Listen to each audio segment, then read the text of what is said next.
Breaking news, Kim, tuluyan ng umamin sa totoong feelings kay Paulo.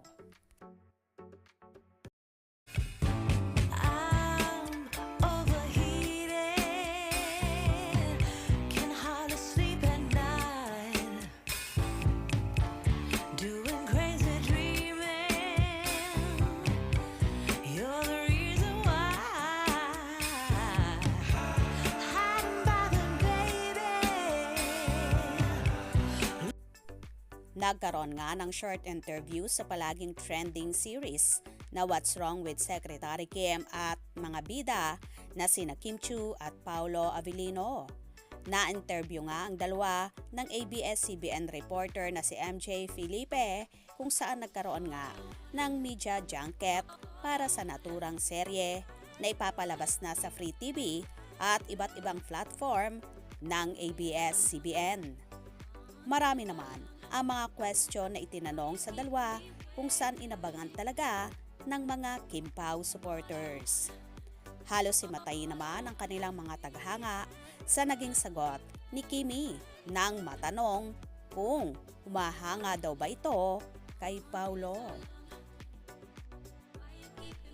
At ayon sa dalaga, sino ba naman ang hindi hahanga sa kanya? Kung saan itinuro pa niyang bahagya ang mukha ng aktor at hinawakan ang baba nito. At sinabing, yes, na tila ba kinikilig si Kim sa kanyang pag-amin na talagang crush niya si Paulo, kung saan natawa na lang ang aktor. Sino hindi mahangas sa kanya? Yeah. Oh, yes. Sino hindi magkaka-crush kay Paulo? Oh my God. Siya, tapos tahimik lang siya, tapos gusto mo siyang patawanin lagi. Pero hindi naman siya lagi natatawa. Okay naman yung personality. Tawang-tawa naman si Chinita Princess sa pag-amin na yon at feeling teenager lang ang peg, kung saan pati ang mga entertainment press ay natawa na rin sa sinabi ni Kim. Pahabol pa ni Kim, cute naman siya. Tahimik naman siya at gusto ko siyang patawanin palagi. Pero hindi naman siya natatawa. Parang okay naman ang personality niya. At dito nga sinabi ng mga reporter na nonchalant daw si Pao. Sabay sabi ni Kim, oo, very nonchalant.